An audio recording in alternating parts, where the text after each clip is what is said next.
Hi, my name is Frank Schaefer, a one-time religious rights activist in the 1970s and 80s with my evangelist, Father Francis Schaefer, and now I guess you would describe me as a liberal activist. Doing my bit in the resistance to the worst president this United States has ever elected in my lifetime, certainly. That includes Richard Nixon, and that is Donald Trump. But, you know, as we talk about impeachment and hearings and Russia and Putin and corruption and the nepotism of his family and Breitbart.com and all these other people, let's not lose track of something. The only reason Donald Trump is president is because we had a black president, and the resentment of the white oligarchy and the racist and the xenophobic white evangelicals who designed an entire Christian school movement in the 70s and 80s to try to end-run integration. These people who followed people like the segregationist Jerry Falwell Sr., whose son now runs Liberty University, are reacting to the first black presidency. And their reaction was to elect the most unqualified president to replace perhaps the best president this country's had in my lifetime, the most erudite, the most educated, the most well-spoken, the best temperament we've had in a president that I can remember, a true leader. And it's almost like a parody of something like Paradise Lost or Satan's Fall from Heaven, whatever it might be. The reaction against this wonderful figure of President Obama, who endured an 8-year slow-motion lynching by the white mob, the oligarchs, the alt-right, the white supremacists, and all the rest of it. It's almost like a parody. You know, I don't even think Shakespeare would have cooked up something like this, to go from someone so luminous and so bright and so well qualified, but also just so deeply human, the good husband of a wife, a faithful father, someone who is there for his family.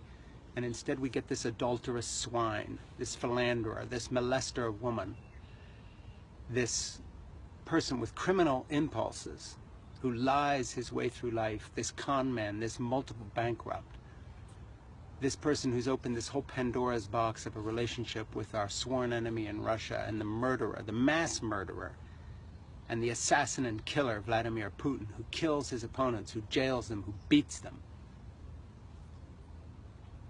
To go from Barack Obama to Trump is really mind-boggling, but it's only explicable by the depth of the racism. The magnifying glass that Trump's election puts on our country goes to show that, yes, indeed, 40% or so of the American public are uneducated, racist fools who occupy this white underclass that, by the way, is where all the so-called real welfare mothers live. White older males my age are the people who are essentially out there sucking up dollars from the federal system, from Medicaid and Medicare and Social Security and unemployment benefits and disability, huge amounts of white males on disability, in comparison to the productive black community that the whites like to disparage, who are forging ahead economically.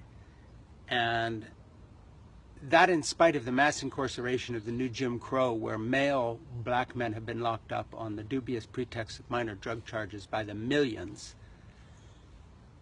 to try to control that population out of black